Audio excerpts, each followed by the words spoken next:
Hello dear bankers, welcome back to EduTap under the fast track to 50 series. Fast track to 50 एक ऐसी series जहां पर आप 25 concept classes में अपने सब्जेक्ट के मोस्ट इंपॉर्टेंट टॉपिक्स को कवर कर रहे हैं और 50 प्लस मार्क्स का एम इस बार लेकर चल रहे हैं।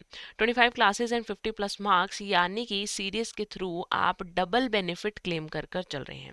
सो टुडे AFM में हमारा लेक्चर नंबर 15 है, जहां पर हम बॉन्ड थ्योरम के बारे में पढ़ेंगे। बॉन्ड्स क्या हैं, बॉन्ड्स में किस तरीके से न्यूमेरिकल्स होते हैं और बॉन्ड थ्योरम्स क्या हैं, उनके बारे में हम आज डिस्कस करेंगे। But before starting the topic, आपके एग्जाम प्रिपरेशन के लिए प्रीवियस ईयर क्वेश्चन एनालिसिस बहुत ही इंपॉर्टेंट है। So we have prepared this document. इस डॉक्यूमेंट में मई 2023 से लेकर अब तक के previous year questions along with important concepts provided हैं। इस डॉक्यूमेंट को अवेल करने के लिए you don't have to pay any amount. आपको कुछ भी पे नहीं करना है, आपको सिर्फ डिस्क्रिप्शन में दिए गए लिंक पर क्लिक करना है और इस डॉक्यूमेंट को डाउनलोड कर कर आप इसकी हेल्प से अपनी एग्जाम प्रिपरेशन को फ्रूटफुल बना सकते हैं।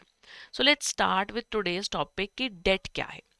देखिए, एक बिजनेस को चलाने के लिए बहुत सारे पैसे की ज़रूरत होती है, राइट।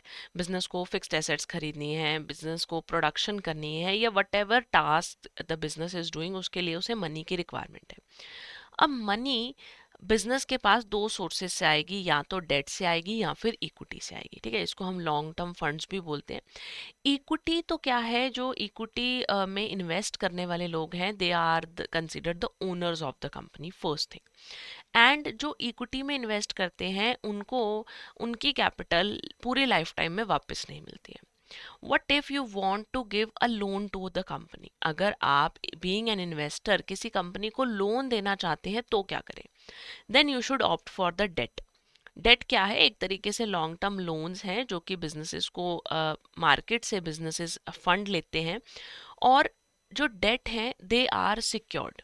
यहाँ पर डेट्स के ऊपर एक सिक्योरिटी होती है, यानी कि अगर कंपनी या बिजनेस डिफॉल्ट करता है आपकी रीपेमेंट में, आपको इंटरेस्ट पे नहीं करता है टाइमली, या फिर आपका कैपिटल का जो भी आपने मनी इन्वेस्ट की हुई है, इन्वेस्टेड मनी प्रिंसिपल अमाउंट को वापस नहीं करता है, तो आपके पास राइट है कि आप उस प्रॉपर्टी को, जो एसेट आपको प्लेज की गई है, उस एसेट को सेल कर कर अपने अमाउंट को रिकवर कर लो। तो डेट क्या है? जब एक पर्सन दूसरे पर्सन को कुछ मनी देगा, यानी एक इन्वेस्टर एक कंपनी को मनी देगा for a fix period of time on a fixed rate of interest, तो वो क्या कहलाएगा? डेट कहलाएगा। जैसे कि बैंक बोरिंग से, बॉन्ड से पैसा लेना, अमाउंट फिक्स्ड और स्पेसिफाइड होगा। आई have told you now also. कोई फ्यूचर वैल्यूएशन की जरूरत नहीं है सेटलमेंट के लिए। जितना अमाउंट आपसे उन्होंने लिया था उतना ही अमाउंट आपको at the end of the period वापस जनरली कर दिया जाता है, और लायबिलिटी पहले से ही अग्री होती है। अब बॉन्ड्स और डिबेंचर्स, डेट मेरे पास दो तरीके से, दो नामों से जाना जाएगा। One are bond and the other ones are debentures. Actual में इंडियन कंपनीज, जो डोमेस्टिक कंपनीज हैं हमारी इंडिया की, वो बॉन्ड्स को ही जब इशू करती हैं तो उन्हें डिबेंचर का टाइटल दे देती हैं। They do not use the word bonds if they are issuing a debt. Clear? So bond क्या है? बॉन्ड एक फिक्स्ड इनकम इंस्ट्रूमेंट है जो कि एक लोन की तरह है। इन्वेस्टर बोरोअर को एक लोन दे रहा है और फिक्स्ड इनकम इसके ऊपर अर्न कर कर चल रहा है। बॉन्ड के ऊपर क्या इनकम अर्न होगी? एक तो इंटरेस्ट जो है वो पे होगा बॉन्ड के ऊपर on the fixed interval of time. एक स्पेसिफाइड रेट ऑफ इंटरेस्ट आपको रिसीव होगा। ठीक है, और साथ ही साथ प्रिंसिपल रीपे होगा। जैसे मान लीजिए कि अगर 5 साल के लिए आपने कोई बॉन्ड में इन्वेस्ट किया है, तो आपको 5 ईयर्स तक पीरियोडिक बेसिस पर, अगर एनुअल पेमेंट है तो 5 ईयर्स तक आपको पेमेंट मिलेगी, और 5th ईयर में आपको आपका प्रिंसिपल अमाउंट भी वापस मिल जाएगा। क्लियर? सो सिचुएशन क्या है कि इन्वेस्टर के पास मनी है, वो कैपिटल या लोन, कैपिटल तो आपके पास इक्विटी होगी, लोन की फॉर्म में जब मनी गवर्नमेंट को या किसी कंपनी को, ऐसी कंपनी या ऐसी गवर्नमेंट जो कि बॉन्ड्स को इशू कर रही है, उन्हें जब वो मनी प्रोवाइड करवाएगा तो उसके अगेंस्ट में उसे क्या मिलेगी? पीरियोडिक कूपन पेमेंट मिलेगी। उसे बॉन्ड्स इशू कर दिए जाएंगे बाय द गवर्नमेंट और द कंपनी, और पीरियोडिक कूपन पेमेंट, यानी कि इंटरेस्ट रिसीव होगा उसको उसकी इन्वेस्टमेंट पर, जो भी उसने मनी लोन की फॉर्म में दिया उसके ऊपर उसे इंटरेस्ट जो है वो रिसीव होगा। And as I have told you कि जितने टाइम पीरियड के लिए ये जो लोन्स हैं, ये बॉन्ड्स जो इशू किए जाते हैं, उतने टाइम पीरियड के लिए इंटरेस्ट एक रेगुलर सोर्स ऑफ इनकम बन जाता है। और जब ये बॉन्ड्स का पीरियड खत्म हो जाता है तो पीरियड खत्म होने पर प्रिंसिपल अमाउंट भी रिटर्न कर दिया जाता है। क्लियर? बॉन्ड एक लॉन्ग टर्म डेट इंस्ट्रूमेंट है। बॉन्ड बायर कुछ मनी बॉन्ड इश्यूअर को देता है और बॉन्ड होल्डर्स के पास एक गारंटीड पेमेंट जो है वो उनको मिलती है। दे हैव दिस राइट कि उनको पीरियोडिक कूपन पेमेंट मिलती है और उनका बोरोड अमाउंट भी उन्हें after the certain specified time वापस मिल जाता है। बॉन्ड्स के फीचर्स की अगर मैं बात करूं तो बॉन्ड्स का कोई भी ओनरशिप राइट नहीं होगा। हमने स्टार्टिंग में ही डिस्कस किया है कि ओनरशिप राइट अगर आप चाहते हो किसी कंपनी में, then you should invest in the equity shares of that particular company. कभी भी लोन्स जो होते हैं, नॉन करंट लाइबिलिटीज जो होती हैं, वहां पर आपको ओनरशिप राइट्स नहीं मिलते। इंडिया के अंदर जब प्राइवेट कंपनी बॉन्ड को इशू करती है तो उसको क्या बोलती है? उसे बोलती है डिबेंचर। बॉन्ड सभी डेट इंस्ट्रूमेंट है, इनके अंदर रिस्क ऑफ डिफॉल्ट रहता है, चांसेस रहते हैं कि आपके पैसे आपको वापस नहीं मिलेंगे। जनरली जो गवर्नमेंट बॉन्ड्स इशू करती है उनके ऊपर रिस्क ऑफ डिफॉल्ट नहीं होता, बट पब्लिक सेक्टर कंपनीज के जो बॉन्ड्स हैं उनमें रिस्क ऑफ डिफॉल्ट रहता है, तो वहाँ पर दे प्लेज सम सिक्योरिटी। वो जनरली सिक्योर होते हैं, तो सिक्योर होने की वजह से आपके पास एक फिर भी एक सेफर ऑप्शन रहता है while investing in the bonds. अब अगर बॉन्ड इशुअर यानी कि गवर्नमेंट या कंपनी आपको आपके इंटरेस्ट की पेमेंट या प्रिंसिपल की पेमेंट नहीं करती है तो उसके अगेंस्ट लीगल एक्शन लिया जा सकता है। और कंपनी को बॉन्ड्स इशू करने का या डिबेंचर्स इशू करने का क्या बेनिफिट है कि उनकी टैक्स लाइबिलिटी रिड्यूस होती है, because this interest is allowed as a deduction in the income tax act। income tax act इस इंटरेस्ट को प्रॉफिट्स में से माइनस करने का ऑप्शन देता है, तो आपके टैक्सेबल प्रॉफिट्स जो हैं वो क्या हो जाते हैं, टैक्सेबल इनकम जो है वो आपकी क्या हो जाती है, कम हो जाती है। तो बॉन्ड्स जो हैं they are highly liquid instrument. अगर मैं पुटेबल बॉन्ड्स की बात करूं जहां पर आप इन्वेस्टर के पास ऑप्शन होता है कि वो कभी भी मनी कॉल अप कर सकता है, कभी भी मनी मंगवा सकता है, तो बॉन्ड्स जो हैं वो जनरली हाई लिक्विड रहते हैं। It is easy to convert them into the cash. कुछ टर्म्स हैं बॉन्ड से रिलेटेड, तो सबसे पहली फेस वैल्यू या पार वैल्यू, जिस वैल्यू के ऊपर अमाउंट जो है बोरोअर ने इशूअर को दिया है। ठीक है, बॉन्ड इशूअर को जिस वैल्यू पर अमाउंट दिया गया है, अगर मैं बात करूं कि 1 लाख रुपीज़ के बॉन्ड्स जो हैं उसमें इन्वेस्ट किया गया है, ठीक है, 1 लाख रुपीज़ तो आपने टोटल मनी दी है ना, लेकिन बॉन्ड 100 रुपीज़ का एक था, तो 100 रुपीज़ का अगर एक बॉन्ड था तो इसका मतलब कितने बॉन्ड्स इशू हुए, इसका मतलब 1000 बॉन्ड्स, जो नंबर ऑफ बॉन्ड्स हैं वो आपके पास कितने आए, 1000 आए। तो अगर एक बॉन्ड 100 रुपीज़ का है तो that 100 rupees is known as the face value और the par value of the bond. Then comes the coupon rate. Coupon rate का मतलब होता है इंटरेस्ट रेट। जैसे यही जो 1000 बॉन्ड्स हैं, अगर ये 10% इंटरेस्ट के ऊपर इशू किए जाएं तो this 10% is known as the coupon rate. Clear? जिस जो उसको एक ऐसा रेट जो कि उसको हर मतलब जो टाइम पीरियड है, जैसे मान लीजिए अगर एनुअल बेसिस पर पेमेंट हो रही है तो हर साल उसे उतने परसेंट जो है अपने बॉन्ड्स के ऊपर रिसीव होंगे। Next comes maturity. मेच्योरिटी का मतलब कि एक टाइम पीरियड जब बॉन्ड जो इशूअर है that is obligated to pay back the money to the borrower, जबकि एक ऐसा टाइम पीरियड जब आपके बॉन्ड की वैल्यू खत्म हो जाती है। यानी कि अगर मैं इन्हीं बॉन्ड्स की बात करूं, इन्हें अगर 5 ईयर्स के लिए इशू किया गया है तो 5 ईयर्स के बाद this money will be returned back to the investor, है ना। तो मेच्योरिटी क्या होगी, मेच्योरिटी मेरे लिए यहाँ क्या हो जाएगी, 5 ईयर्स हो जाएगी। And the redemption value, redemption value का मतलब ये ऐसी वैल्यू जिसके ऊपर बॉन्ड्स को वापस कर दिया जाता है, एक ऐसी वैल्यू जिसके ऊपर बॉन्ड्स को रीपे कर दिया जाता है। यूजुअली बॉन्ड्स जो हैं वो फेस वैल्यू या पार वैल्यू पर ही रिडीम होते हैं until unless they fall under the categories of callable bonds या पुटेबल बॉन्ड्स। तो वहाँ पर ऑप्शनैलिटी के केसेस में कई बार बॉन्ड्स को प्रीमियम पर जो है रिडीम कर दिया जाता है, else bonds are usually redeemed at the par value at the face value। Next there is a term known as the market value. Market value का मतलब ऐसा प्राइस जिसके ऊपर बॉन्ड आज की डेट में मार्केट में सेल या परचेज किया जा सकता है, that is the market value. Market value आपकी पार वैल्यू से अलग हो सकती है, सेम भी हो सकती है, but it can be different from the par value of the bond. Next are some day count conventions. Day count conventions का मतलब क्या है? इंटरेस्ट पेमेंट्स करने के लिए हमने कुछ डे काउंट कन्वेंशंस जो हैं वो उनको हम फॉलो करते हैं।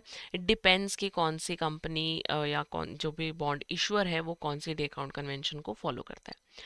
First is actual divided by actual. Actual divided by actual का मतलब क्या है कि actual number of the days जिसके लिए वो बॉन्ड आपके पास रहा divided by the actual number of days in a year. ठीक है, एक्चुअल डिवाइडेड बाय एक्चुअल का मतलब क्या है? एक्चुअली जितने दिन के लिए आपने उस बॉन्ड को अपने पास रखा हुआ था divided by the actual number of the days in the year. Actual divided by 365 का मतलब क्या है कि एक्चुअल का मतलब तो अगेन वही है, number of days the bond is held, है ना। लेकिन डिवाइडेड बाय 365 का मतलब ये है कि हम ये मानकर चल रहे हैं कि एक साल में 365 डेज ही हैं, चाहे वो लीप ईयर है चाहे वो नॉन लीप ईयर है, दोनों ही केसेस में 365 डेज ही हैं ईयर में, तो that is actual divided by 365।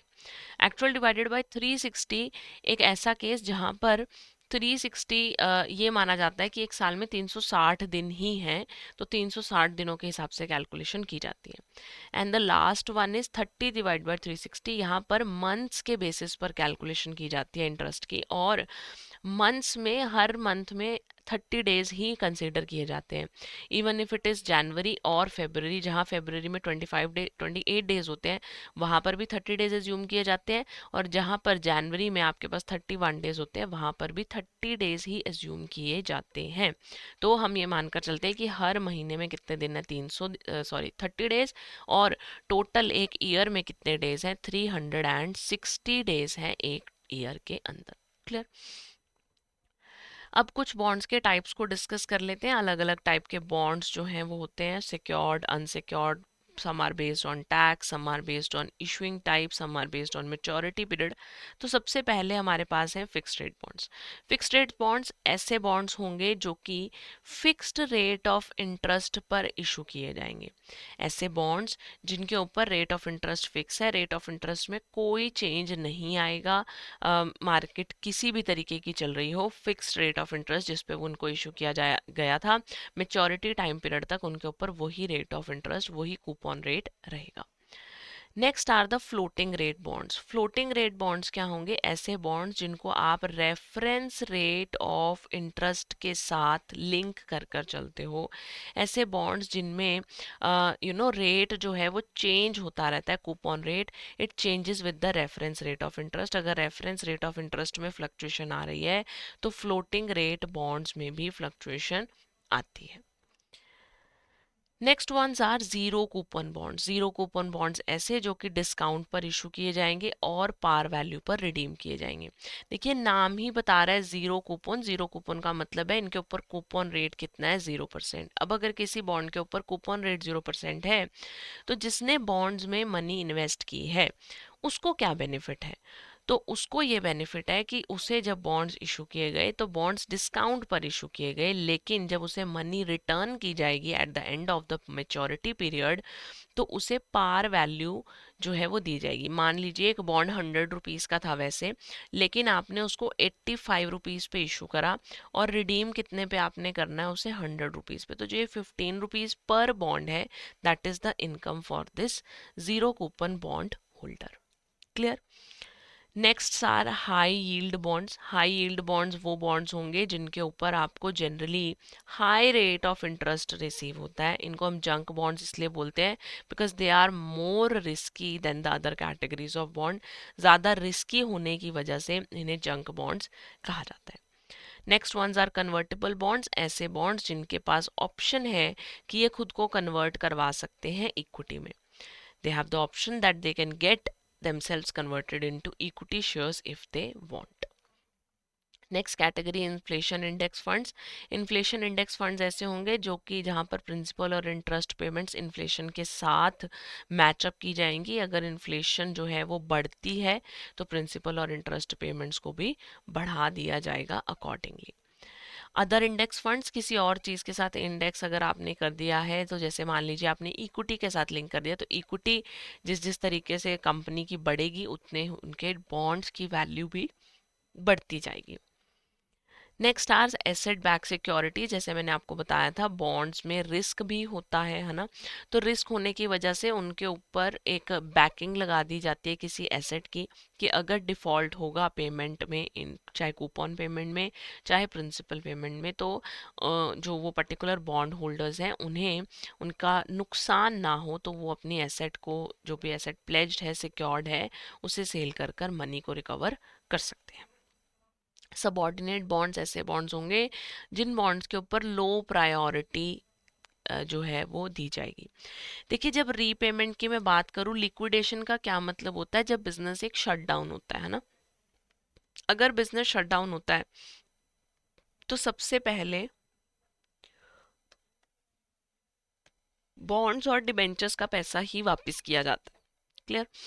Then जो मनी बचती है उसको उसमें से प्रेफरेंस को दिया जाता है, प्रेफरेंस शेयर होल्डर्स को, एंड देन जो मनी बचती है उसमें से इक्विटी शेयर होल्डर्स को पैसे मिलते हैं, अगर बचती है, जितनी भी बचती है उतने हिसाब से। तो लो प्रायोरिटी बॉन्ड्स ऐसे बॉन्ड्स होंगे जो एक जनरल कैटेगरी ऑफ बॉन्ड से लेसर प्रायोरिटी पे किए जाएंगे, यानी कि इन बॉन्ड्स को बाकी बॉन्ड्स डिबेंचर्स की पेमेंट्स करने के बाद इनकी पेमेंट की जाएगी। लो प्रायोरिटी का मतलब ये नहीं रहेगा कि इक्विटी या प्रेफरेंस के बाद पे की जाएगी, नथिंग लाइक दैट। बाकी कैटेगरी ऑफ बॉन्ड से कम प्रायोरिटी पे इन्हें रखा जाएगा, इन्हें पेमेंट बाद में की जाएगी। सो कवर्ड बॉन्ड्स ऐसे जहां पर कोई ना कोई सिक्योरिटी मोर्टगेज की जाएगी, कोई पब्लिक एसेट मोर्टगेज की जाएगी, तो इनके कैश फ्लोज जो हैं वो जनरली सिक्योर्ड बेसिस पर रहते हैं। परपेचुअल बॉन्ड्स ऐसे जिनकी मेच्योरिटी वैल्यू नहीं है, they are long life bonds, तो इनकी मेच्योरिटी वैल्यू नहीं होती है। बियरर बॉन्ड्स ऐसे बॉन्ड्स होंगे जिनको विदाउट द नेम इशू किया जाएगा। These bonds are easily transferable, जिस पर्सन के हाथ में ये बॉन्ड मेच्योरिटी के टाइम पर होगा, that person would be considered as the owner of that particular bond. And the treasury bond जो कि गवर्नमेंट इशू करती थी, इनके अंदर जो यूजुअली डिफॉल्ट रिस्क जो है वो नहीं होता है। गवर्नमेंट के बॉन्ड्स, मैंने आपको भी पहले भी बताया है, they are free from the risk of default.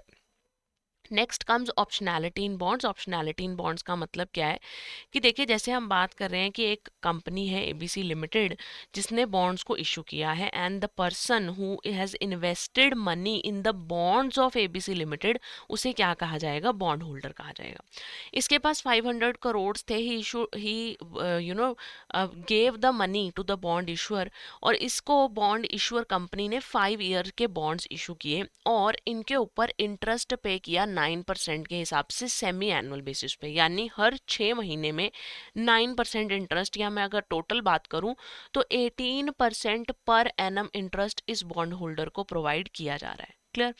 So this is the the time period maturity value of the bond. This is known as the coupon rate of the bond. तो अब optionality की अगर मैं बात करूं, तो company के पास भी, यानी बॉन्ड इशूअर के पास भी और बॉन्ड होल्डर के पास भी, दोनों के पास ऑप्शन है अलग अलग चीज़ों का। तो किस ऑप्शन की मैं बात कर रही हूँ? जो एबीसी लिमिटेड बॉन्ड इशूअर है उसके पास ऑप्शन है कॉलेबल बॉन्ड्स का। कॉलेबल बॉन्ड का मतलब क्या है? That the company, the bond issuer is having the right कि वो मेच्योरिटी से पहले ही अमाउंट को रीपे कर देगा।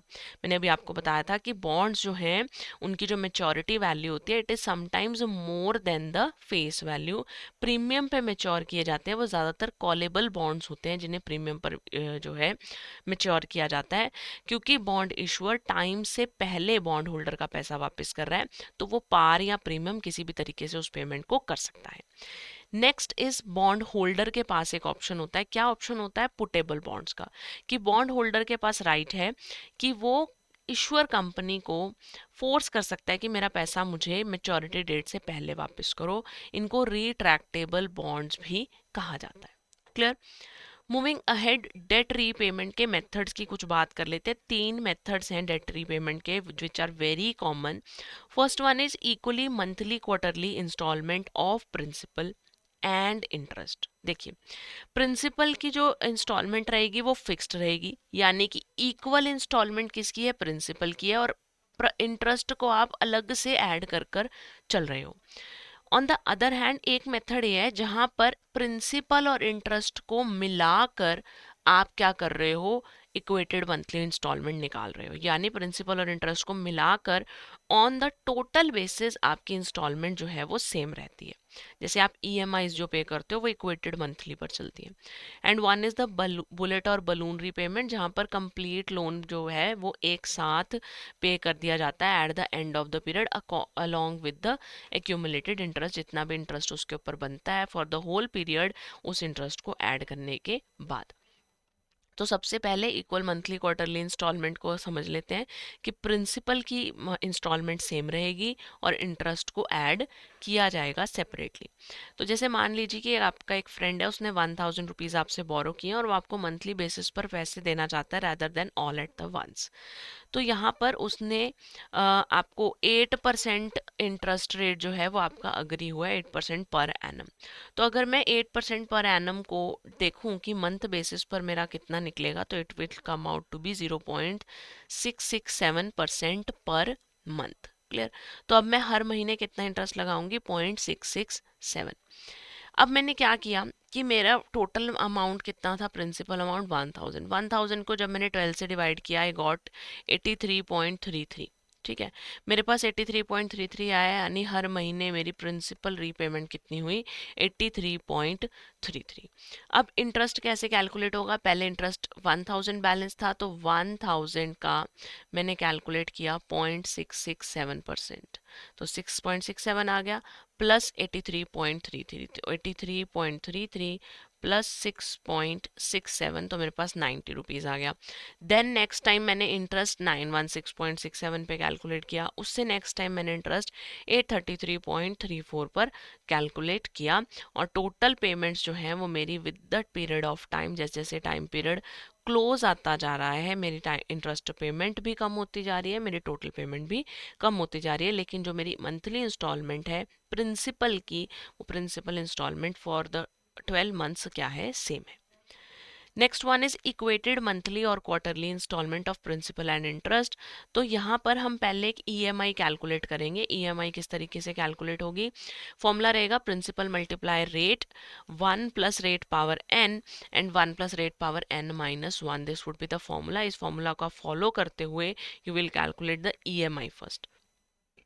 एग्जाम्पल दिया हुआ है कि आपके फ्रेंड ने आपसे 1 लाख रुपीज़ बोरो किए और वो आपको मंथली बेसिस पर पे करना चाहता है। मंथ इंटरेस्ट रेट जो है वो आपका 12% पर एनम है, यानी 1% पर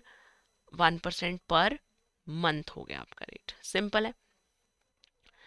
तो अब क्या है, जब मैंने इस ईएमआई फॉर्मूला से ईएमआई कैलकुलेट की यहाँ पर, तो मेरी ईएमआई आई 8885 अब अगर इंटरेस्ट कैलकुलेट किया जाए, लोन कितना था 1 लाख का, 1 लाख के ऊपर 1 मंथ का इंटरेस्ट 1% के हिसाब से कितना आ गया 1000। तो ईएमआई कितनी थी 8885, उसमें से 1000 इंटरेस्ट का पार्ट था, तो ईएमआई प्रिंसिपल कितना कवर हुआ, इसमें मेरा प्रिंसिपल कवर हुआ 7885। अब यहाँ पे इस मेथड में क्या हमारे पास रहेगा कि जो इंटरेस्ट पेमेंट्स हैं वो शुरू में ज़्यादा हैं, लेटर ऑन आपकी जो ईएमआई का पार्ट है it is lesser of interest and more of principal.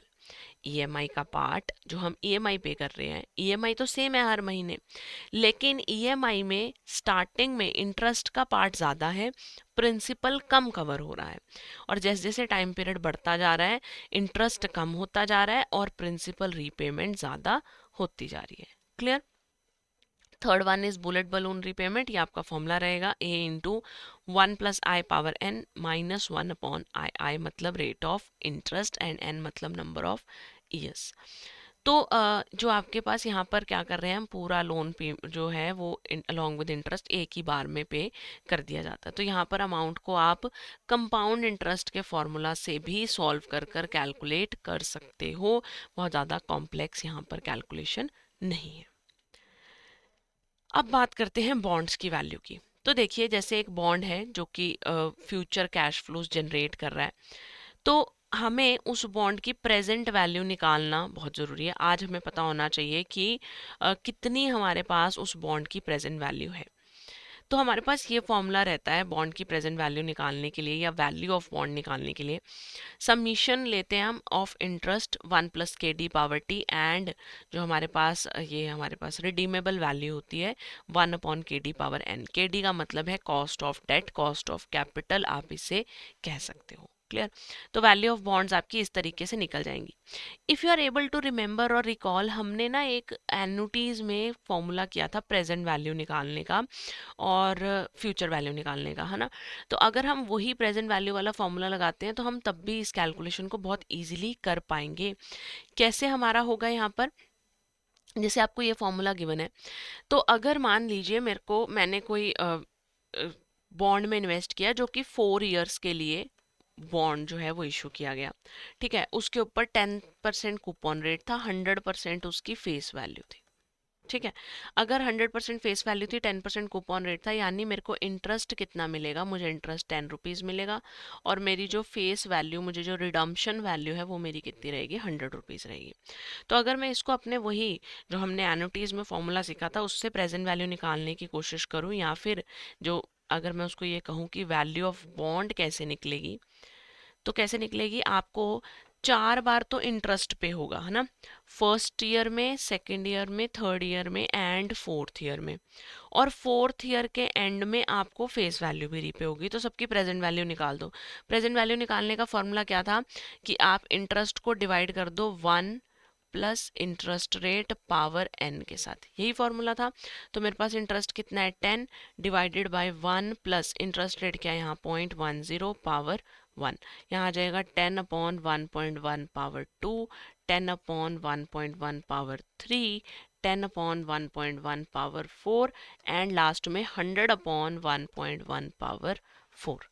ठीक है, इस तरीके से कैलकुलेशन हो जाएगी। सबकी जो जो कैलकुलेशन सॉल्व कर कर आएगी उसको आप सम अप कर दोगे, तो सम करने पर आपको क्या मिल जाएगी, वैल्यू ऑफ बॉन्ड मिल जाएगी। अगर आप ध्यान से देखो तो ये फॉर्मूला वही है, यहाँ पर भी ये किया जा रहा है। इन्होंने समीशन इसीलिए लगाई है क्योंकि जितने टाइम पीरियड का इंटरेस्ट होगा उतने टाइम पीरियड का इंटरेस्ट आपका ऐड होगा, साथ में फेस वैल्यू की प्रेजेंट वैल्यू निकाल ली जाएगी, जो आपकी फ्यूचर वैल्यू है, रिडम्पशन वैल्यू है, उसकी भी प्रेजेंट वैल्यू कैलकुलेट की जाएगी। क्लियर? काफ़ी इजी है, आप अपने उसी कंसेप्ट को रिकॉल कीजिए और उसी कंसेप्ट से वैल्यू ऑफ बॉन्ड निकालने की कोशिश कीजिएगा। सो present value of ordinary annuity जब हम निकालते थे तो हमारा ये फॉर्मूला था c into one plus r power N minus one and r into one plus r power n, और वही फॉर्मूला हमारा अब भी एग्जिस्ट करता है।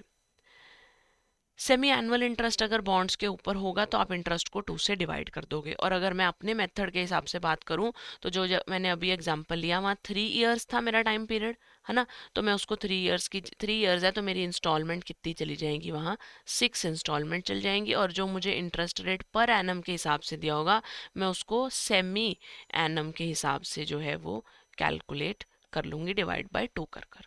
क्लियर? एक क्वेश्चन दिया हुआ है कि a bond whose par values 1000, उसका कूपन रेट 12% है, यानी मेरा इस क्वेश्चन में इंटरेस्ट कितना है, इंटरेस्ट है मेरा 120 रुपीज़, है ना। और मेरे को जो फेस वैल्यू मिलनी है at the end that is 1000, यही दोनों पेमेंट है। अब ये कह रहे हैं कि 3 इयर्स के लिए इसका टाइम पीरियड है and it is payable semi annually. 12% जो रेट है वो ऑलरेडी सेमी एनुअल रेट ही है, अगर इसके साथ पर एनम लिखा होता तो ही ये ईयर का रेट था। तो आप क्या कैलकुलेट करोगे, अगर रिक्वायर्ड रेट ऑफ रिटर्न जो है, कॉस्ट ऑफ डेट आपको 10% दी हुई है, तो ये पूछ रहे हैं कि आप इसमें वैल्यू ऑफ बॉन्ड निकाल के दिखाओ। तो वैल्यू ऑफ बॉन्ड यहाँ कैसे निकल जाएगी, कितनी पेमेंट्स होंगी, 3 इयर्स हैं तो 6 पेमेंट्स होंगी मेरे को, है ना। 6 पेमेंट्स कैसे होंगी, 120 divided by 1.1 power 1, 120 1.1 power 2, 120 1.1 power 3 power 4 power 5 power 6, और लास्ट में 6th ईयर में मेरे को एक और पेमेंट होगी 1000 डिवाइड बाय 1.1 पावर 6, और इन सबको आप सॉल्व कर लोगे, एड अप कर दोगे तो आपके पास क्या आ जाएगी, वैल्यू ऑफ बॉन्ड आ जाएगी। Moving ahead, current yield on bond निकालने की बात करें तो करंट यील्ड का फॉर्मूला क्या होता है, कूपन इंटरेस्ट को मार्केट प्राइस से डिवाइड कर दो। जो भी आपको कूपन रेट गिवन है उसको मार्केट प्राइस से डिवाइड कर दोगे, you will be able to calculate the current yield on bond. Current yield on bond ये बताती है कि अगर आप इस बॉन्ड को मार्केट प्राइस पर परचेज करते हो तो आपको कितना रेट ऑफ रिटर्न जो है वो अर्न होगा। जैसे कि ये क्वेश्चन दिया हुआ है कि एक बॉन्ड है जिसकी फेस वैल्यू 1000 रुपीज़ है और उसके ऊपर कूपन रेट 8% है, मार्केट में उसका आज प्राइस 800 रुपीज़ है, तो करंट यील्ड कितनी निकलेगी, 8% को आप 800 से डिवाइड कर दो। ठीक है, तो 8% को जब आपने 800 से डिवाइड कर दिया तो आपके पास क्या आ जाएगा, ये मल्टीप्लाई बाय 100 करोगे तो 10% आपके पास क्या आ जाएगा, करंट यील्ड आ जाएगी। कि अगर आज इस बॉन्ड को मार्केट में खरीदा जाए और कूपन इंटरेस्ट रेट यही रहे तो कितना रेट ऑफ रिटर्न है, आपको 10% रेट ऑफ रिटर्न रिसीव होगा। Next is YTM, yield to maturity on bond, question आता है इससे एग्जाम में। ये क्या है कि अगर बॉन्ड को आप मेच्योरिटी तक बॉन्ड को परचेज करते हो और मेच्योरिटी तक संभाल कर रखते हो तो कितना रेट ऑफ रिटर्न आपको through out the time period earn होगा, वो आपके लिए क्या है, YTM है। यानी कहीं ना कहीं जो फ्यूचर कैश फ्लोज है उनकी प्रेजेंट वैल्यू का डिस्काउंटिंग रेट जो है वो क्या है, हमारे लिए YTM है। YTM का फॉर्मूला रहेगा एनुअल इंटरेस्ट प्लस जो आपकी फेस वैल्यू है, इसको रिडम्पशन वैल्यू कह सकते हो, माइनस जो आपका market price divided by maturity years and the whole is divided by face value plus price divided by 2। Bonds की वैल्यू निकालने की बात हम ऑलरेडी कर चुके हैं। थ्योरम्स ऑफ बॉन्ड्स की बात कर लेते हैं। तो बॉन्ड को लेकर कुछ थ्योरम्स आपको गिवन है और इन थ्योरम्स को हमें पढ़ना और याद रखना बहुत ज़रूरी है, इन्हें नोट आप लोग कर लीजिएगा। कूपन रेट, मार्केट रेट और वैल्यू ऑफ बॉन्ड से रिलेटेड 3 थ्योरम्स हमें गिवन है। क्या क्या? फर्स्ट वन इज कि अगर हमारा required rate of return coupon rate के बराबर है, इसका मतलब बॉन्ड की वैल्यू पार वैल्यू के बराबर है।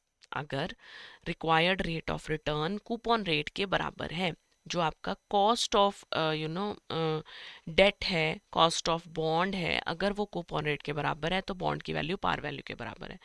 अगर मेरा cost of debt coupon rate से ज़्यादा है यानी मेरी बॉन्ड की वैल्यू पार वैल्यू से कम है, और अगर मेरा cost of debt coupon rate से कम है तो बॉन्ड की वैल्यू मार्केट पार वैल्यू से ज़्यादा है। यानी इन्वर्स रिलेशनशिप है कि अगर बॉन्ड का प्राइस बढ़ता जाएगा तो बॉन्ड का इंटरेस्ट रेट क्या होता जाएगा, कम होता जाएगा।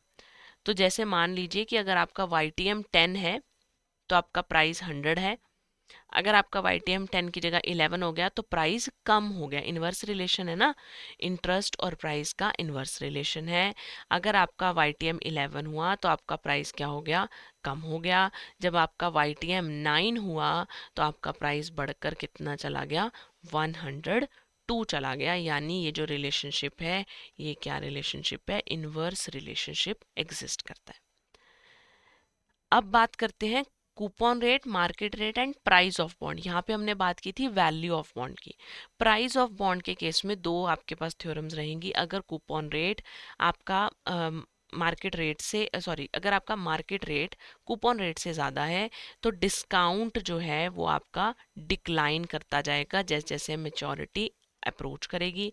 अगर आपका कूपन रेट मार्केट रेट से ज़्यादा है तो प्रीमियम जो है वो आपका बॉन्ड्स के ऊपर आएगा।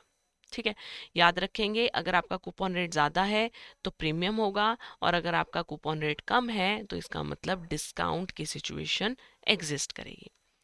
जैसे face value of bond 1000 rupees है, आपका कूपन रेट 11% है 7 ईयर्स के लिए, तो बॉन्ड की प्रेजेंट वैल्यू अगर निकालें तो जैसे जैसे मेच्योरिटी ईयर्स जो हैं वो कम होते जाएंगे, जैसे जैसे आप मेच्योरिटी ईयर्स के पास जाते जाएंगे बॉन्ड की वैल्यू फेस वैल्यू के बराबर हो जाएगी, है ना। यही होता है ना, the more you move towards the maturity the bond value equals to the face value of the bond. Bond price and YTM जो है उसके बारे में आपके पास जो है थ्योरम ये है कि बॉन्ड प्राइस और YTM इन्वर्सली रिलेटेड है।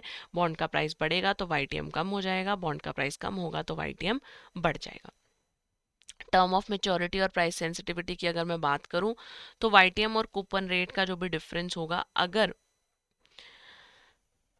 टर्म ऑफ मेच्योरिटी ज़्यादा है तो प्राइस में भी ज़्यादा चेंज आएगा, अगर टर्म ऑफ मेच्योरिटी कम है तो प्राइस में कम चेंज आएगा। टर्म ऑफ मेच्योरिटी और प्राइस सेंसिटिविटी की बात कर रहे हैं। अगर हमारा टर्म ऑफ मेच्योरिटी ज़्यादा है तो प्राइस में ज़्यादा चेंज आएगा, अगर टर्म ऑफ मेच्योरिटी कम है तो प्राइस में कम चेंज आएगा। इनवर्स है ये भी इनवर्स रिलेशनशिप पे चल रहा है, ये भी इनवर्स रिलेशनशिप पे चल रहा है। ठीक है, YTM और प्राइस सेंसिटिविटी की बात करें, ये term of maturity and price था, यहाँ YTM और प्राइस सेंसिटिविटी की बात कर रहे हैं। तो वो ये कह रहे हैं कि अगर हमें मेच्योरिटी गिवन है और बॉन्ड का प्राइस चेंज हो रहा है with decrease in YTM, then the change in price will be equal to increase in YTM. For any change in YTM percentage price change होता रहेगा। अगर हाई कूपन रेट है will be smaller then in the case of bonds with low coupon rate. कहने का मतलब कि अगर YTM में कुछ भी चेंज हो रहा है तो ऐसे बॉन्ड्स जिनका कूपन रेट हाई है वहाँ पे परसेंटेज प्राइस जो है वो ज़्यादा चेंज होगा, it will change more. High है तो इट विल चेंज मोर, लो है तो it will change less. Clear?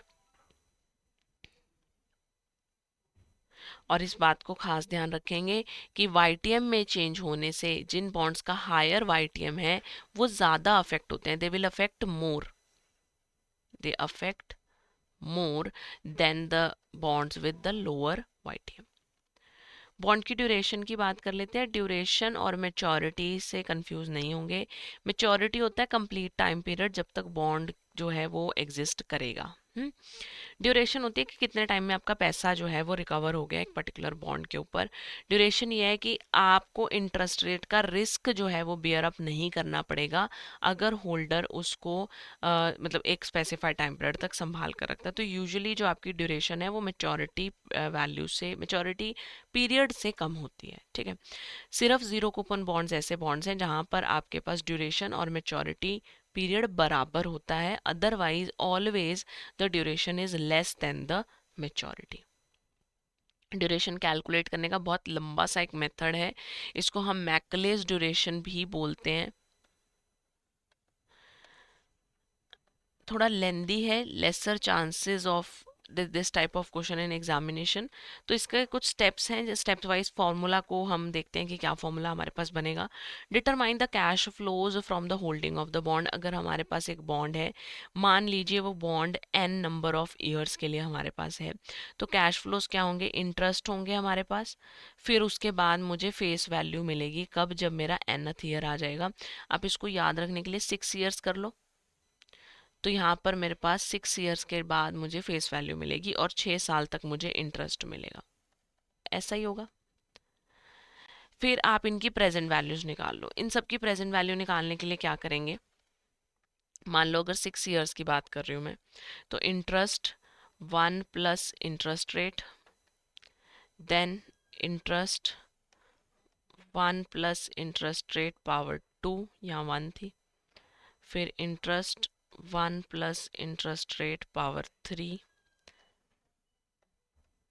1 plus interest rate power 4, 1 plus interest rate power 5 and 1 plus interest rate power 6, और लास्ट में जो फेस वैल्यू है वो भी आएगी, तो 1 प्लस इंटरेस्ट रेट पावर 6। ऐसे ही होगा। अब आप इनको मल्टीप्लाई कर दो विद द ईयर्स, तो 1 2 3 4 5 6 एंड 6। अब इनको सम कर दो, ठीक है, और इनको इनकी प्रेजेंट वैल्यू के साथ डिवाइड कर दो। तो प्रेजेंट वैल्यू के साथ डिवाइड करने का मतलब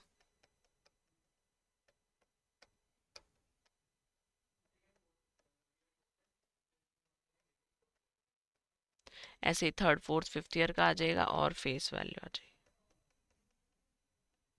तो बहुत लेंदी फॉर्मूला है, लेसर चांसेस हैं इसके एग्जाम में आने के। Next is modified duration of the bond. Modified duration of the bond का फॉर्मूला सिंपल रहेगा, ड्यूरेशन को 1 प्लस के डी के साथ डिवाइड कर देंगे। मैकलेस ड्यूरेशन के हिसाब से जो ड्यूरेशन निकल कर आएगी उसे 1 प्लस के डी से डिवाइड कर देंगे। दिस इज इम्पॉर्टेंट वन, इसके चांसेस हैं एग्जाम में आने के लिए जहाँ पे आपको ड्यूरेशन ऑलरेडी क्वेश्चन में प्रोवाइडेड होगी। ड्यूरेशन की प्रॉपर्टीज की अगर मैं बात करूँ तो ड्यूरेशन हमेशा मेच्योरिटी से कम होगी। बॉन्ड की ड्यूरेशन मेच्योरिटी के इक्वल सिर्फ और सिर्फ जीरो कूपन बॉन्ड्स में होगी। जितना ज़्यादा कूपन पेमेंट जो टाइम पीरियड होगा, मतलब कि मेच्योरिटी आने में जितना टाइम पीरियड ज़्यादा होगा उतना ज़्यादा डिफरेंस होगा मेच्योरिटी और ड्यूरेशन में, यानी उतनी जल्दी आपका पैसा रिकवर हो जाएगा। The close you come to the maturity the lesser difference will arise between the maturity and the duration. Clear? जितना ज़्यादा कूपन रेट होगा उतनी कम आपकी ड्यूरेशन होगी। ड्यूरेशन और वाईटीएम इन्वर्सली रिलेटेड रहते हैं।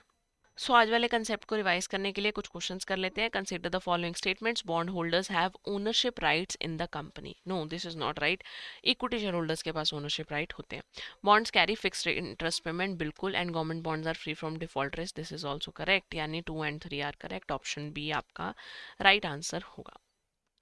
Question number 2. The bond with the face value 1000 carries a coupon rate of 8% and matures in 3 years. एक बॉन्ड है जिसकी फेस वैल्यू 1000 है, कूपन रेट 8% है, मेच्योरिटी पीरियड 3 years है। अगर रिक्वायर्ड रेट ऑफ रिटर्न इसका 10% है, an investor is evaluating whether the bond is fairly priced. If the calculated value of bond is 1000, what does it indicate?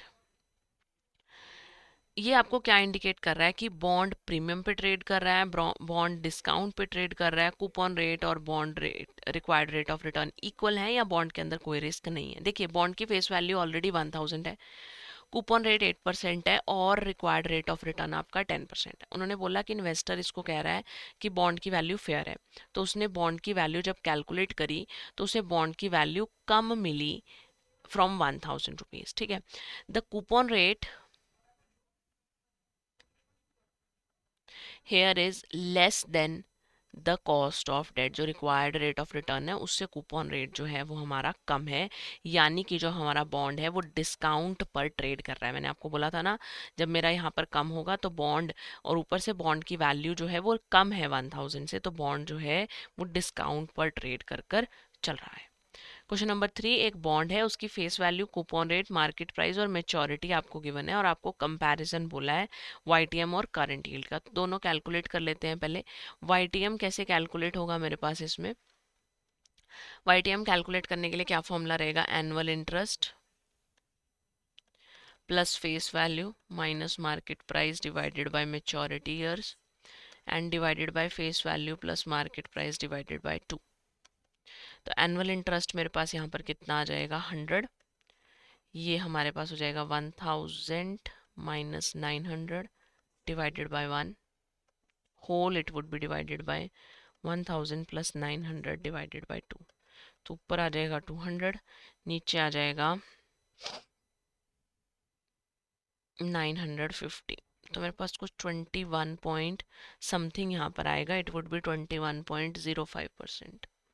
और वहीं पर अगर मैं करंट यील्ड कैलकुलेट करूँ तो करंट यील्ड का फॉर्मूला क्या होता है कि जो मेरा कूपन रेट है इसको डिवाइड कर दो मार्केट प्राइस के साथ, यानी 10 को डिवाइड कर दो 900 के साथ, तो ये कुछ 11.11 आएगा।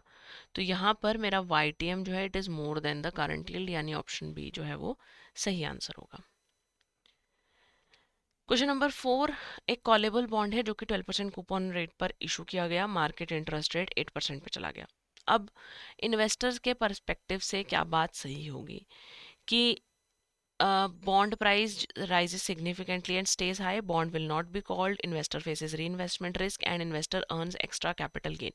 देखिए, ऐसे अगर जनरल परसेप्शन लगाएं तो ये लगता है कि बहुत ज़्यादा प्रॉफिट ही प्रॉफिट है ना, लेकिन ऐसा कुछ नहीं है। एक्चुअल में जब कॉलेबल बॉन्ड्स 12% कूपन रेट पर इशू किए गए थे और अब मार्केट रेट ऑफ इंटरेस्ट 8% पे चला गया, तो इन्वेस्टर को री इन्वेस्टमेंट का रिस्क लगता है। उसे लग रहा है कि ये बॉन्ड ऑलरेडी फॉल कर रहा है, आगे इसमें क्या ही चेंजेस आएंगे। तो सी ऑप्शन यहाँ पर करेक्ट होगा, that investor will face the री इन्वेस्टमेंट रिस्क। क्वेश्चन नंबर 5, दो बॉन्ड्स हैं जिनकी सेम मेच्योरिटी है लेकिन बॉन्ड ए का कूपन रेट बॉन्ड बी के कूपन रेट से ज़्यादा है। अब अगर बॉन्ड ऐसे हैं जिनकी मेच्योरिटी जो है वो सेम है लेकिन बॉन्ड का कूपन रेट एक बॉन्ड का दूसरे बॉन्ड से ज़्यादा है, तो किस बॉन्ड की ड्यूरेशन ज़्यादा होगी? जिस बॉन्ड का कूपन रेट कम होगा उसकी ड्यूरेशन ज़्यादा होगी इस केस में। क्लियर? इसी तरीके से एग्जाम प्रैक्टिस करने के लिए एडुटैप ने कुछ कोर्सेज लॉन्च किए हैं। I will give you a quick walk through of those courses. For that you have to visit your browser.